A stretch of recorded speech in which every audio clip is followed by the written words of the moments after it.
These are the materials and equipment used.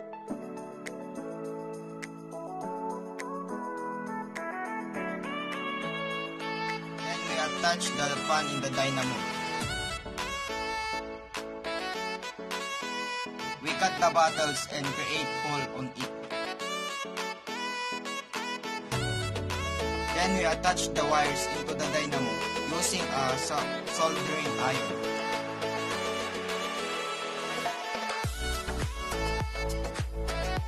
Me and JR attach the dynamo plastic bottles and plastic tupperware.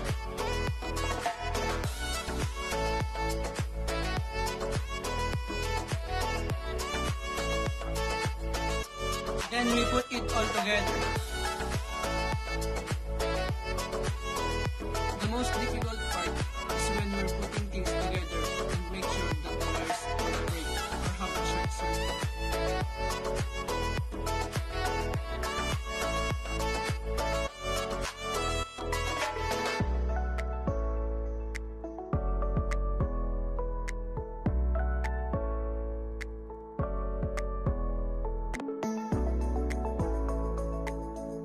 The wires that attach to the dynamo was removed, and we had disassembled the Tupperware and the plastic bottle to fix the wire inside.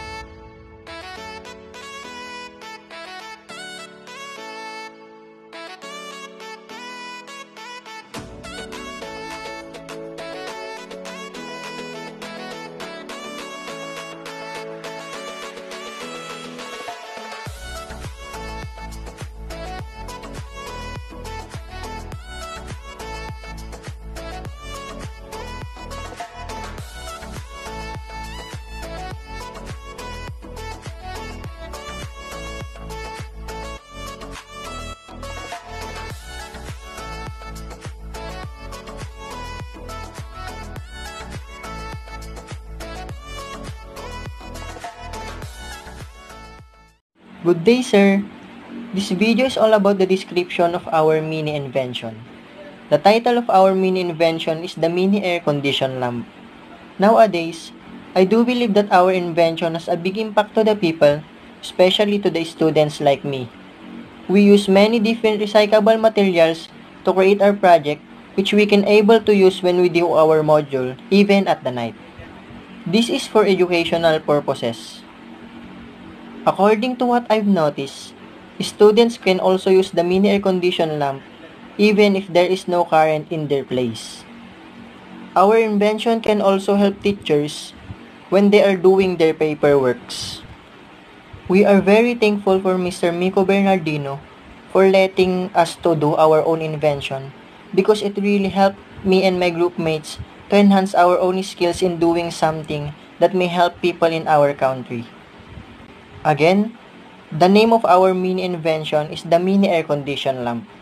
I hope that this invention can help people and to the students.